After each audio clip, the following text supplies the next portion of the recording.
Bismillahirrahmanirrahim. Elhamdülillah ve salatu ve selamu ala Resulillah ve ba'd. Assalamu alaikum ve rahmatullahi ve barakatuh. Урматтуу мусулман бир туугандар.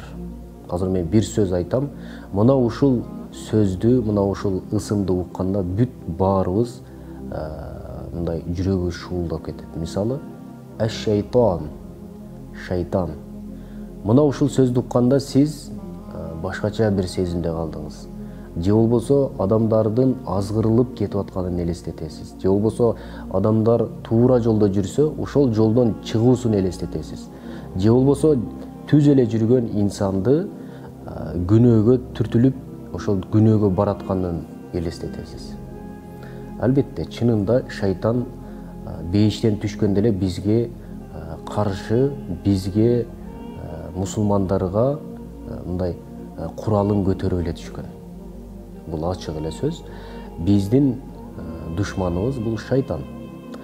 Эми шайтан биз жахилият доор болсун, жана бузуку, фитна заман болсун, же болбосо диний чөйрө болсун, кайсыл чөйрө болсо дагы ал шайтан бизди азгырууга бел байлайт.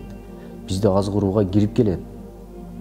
Көп айтышы мүмкүн, мындай илим болгон, намаз болгон жерде шайтан келбейт ал жерге деп. Жок, шайтан ошол жерге дагы келет. Анткени шайтан эң илимдүү болгон. Бул периштелерге сабак берип жүргөн. Мына ушундай болгон шайтан кантип анан ошол сиздин мындай туура деген чөйрөңүзгө келбейт. Келет албетте. Келгенде дагы ошол туура жолдон адаштырып, караңгылыкка түртөт. Ошол үчүн шайтандын азгырыгынан Аллах Тааладан дуа кылып жүрүү биз үчүн мына ушундай сүннөт катары калган. Куулган шайтандын эркек ургачысынан бизди сакта. Аъуду биллахи минеш шайтанир ражим. Куулган шайтандан, о Аллахым, бизди өзүң асыра, бизди сакта деген сыяктуу дуаларды айтып жүрүшүбүз керек. Ал эми бир адам туура эмес жолдо жүрүп туруп, туура жолго түшөм десе, аны да азгырат. Туура эмес жолдо жүрүп туруп, туура эмес иштерди кылса, ага өзүнүн нафси жетиштүү. Ага шайтандын эч кандай алакасы калбайт. Бирок туура эмес жолдо жүрүп туруп, туура жолго багыт ала турган болсо, мына ушуга дагы шайтан аралашат. Шайтан ошону токтотууга аракет кылат. Мына алхамдулилля, кече Кудайга шүгүр, Владислав деген жанагы 5 күндө ысык көлдүн бул бетинен тиги бетине сүзүп өткөн рекордсмен инсан мусулман болду. Ал өзү айтып атат, мен туура эмес жолдо жүрүп, же болбосо жан дүйнөм кысылып атат, ушул мындай жашоодо аба жетишпеген сыяктуу эле, бүт баары бар, бирок мага бир нерсе жетишпегендей эле кыйналып жүрдүм. Мусулмандар, силер дейт, ушундай сонун таза, мындай рахат бере турган абаны жыттап жүрүпсүңөр деп ал мусулман болду. Эми ошол мусулман болгон үчүн ага шайтан түрдүү ойлорду, түрдүү башка нерселерди салат. Аны азгырат. Кандай эле пайгамбарыбыз саллаллаху алейхи вассаламдын учурунда дагы дал мына ушундай болгон. Мына ошол үчүн пайгамбарыбыз саллаллаху алейхи вассалам өзүнүн куттуу хадисинде мынтип айтат: «Инна шайтана қа'ада ли ибни Адам би атруқихи». Чындыгында шайтан ар бир эле кандай жол болбосун инсанды азгыруу үчүн алдынан чыгат. Фа қа'ада лаху би тариқил ислам.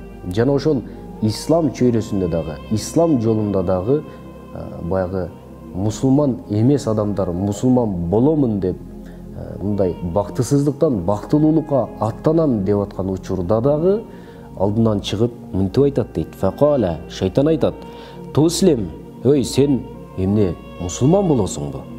Ва тазару динека, сен өзүңдүн карманган диниңди таштайсыңбы? Ва дина абаика ва абаи абика, сен ата-бабаларыңдын карманып келген динин чанып, ушул ислам динин карманасыңбы? Кой андай кылба. Сен өзүңдүн туура диниңде эле жүргүн" дейт. Фаасоху фааслама. Андан кийин ал адам ал шайтанды укпай туруп, аны четке кагып туруп, ал фааслама ислам динин кабыл алат дейт. Мына ушул кабыл алган инсандар билесизби? Эң бактылуу адамдар. Мына элестетиңиздер. Мисалы, бир адам мына жол дейли. Бир адам ушунча жашады, дагы ушунча өмүрү бар. Анан ушул жерге келди, бирок ал мусулман эмес эле.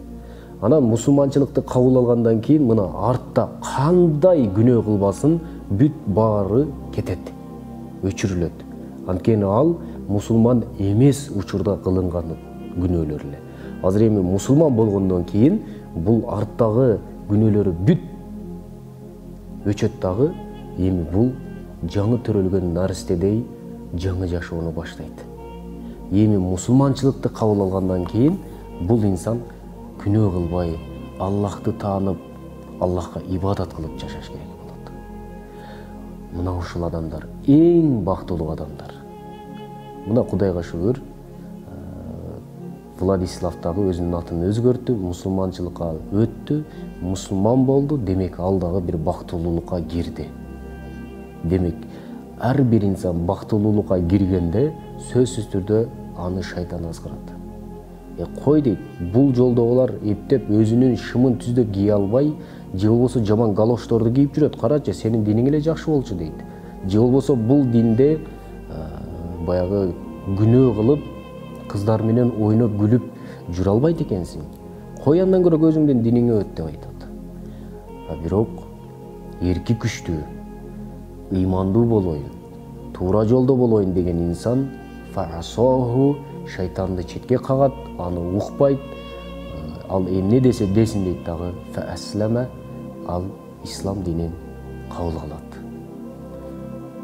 Бардыгыбызга мына ушул ислам дининде жүрүүнү, болгондо дагы ислам чөйрөсүндө туура багытты алып жүргөн инсандардын катарын толуктаганды Кудайым бизге дагы насип кылсын. Кудай Таалам бизди дагы тоо ташка эмес, адамга эмес, балким Аллахка сыйынууга, Аллахка гана ибадат кылууга, мына ушул жолдон адаштырбоого Кудайым өзү насип кылсын. Эч бир инсан айта албайт, мен өлөр өлгүчө туура жолдо жүрө алам деп. Жок. Анткени шайтан, нафси деген нерсе бар. Мына ошол нерсе бизди азгырып кетпесин.